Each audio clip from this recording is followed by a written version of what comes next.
ஒரு கிரகத்துக்கும் மற்றொரு கிரகத்துக்கும் இயற்கையான உறவு பகை என்பது மேலை நாடுகள் ஆய்வு பண்ணது அறிவியல் பூர்வம்.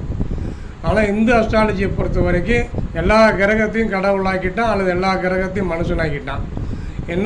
என்ன பண்ணிட்டானுங்க, குரு அப்படிங்கிற கிரகத்தோடைய மனைவி தாரை அப்படிங்கிறவளை சந்திரனுக்கும் கள்ள தொடர்பு, குருவின் மனைவி தாரைக்கும் சந்திரனுக்கும் கள்ள தொடர்பு இருந்ததாகவும், அந்த கள்ள தொடர்பில் பிறந்தது தான் புதன் அப்படிங்கிற கிரகம் அப்படிங்கிறதாக உருவகப்படுத்தியிருக்காங்க. இந்த மாதிரிலாம் உருவகப்படுத்தி கொடுத்ததுனால தான் ஜோசியர் இந்த கள்ள தொடர்பில் பயன்படுத்த ஆரம்பிச்சிட்டான். அதனால் சந்திரன் கடகராசிக்கு பின்னாடி இருக்கக்கூடிய மிதுன ராசியில் குரு பகை அப்படின்னு போட்டான். அதேமாதிரி கடகராசியில் புதன் பகைன்னு போட்டான். இந்த மாதிரிலாம் தீசிஸ் எழுதி இதெல்லாம் கொண்டு வெளிநாடுகளில் வச்சு பாருங்கள், எவனாவது ஏற்றுக்கிறானான்னு பார்ப்போம்.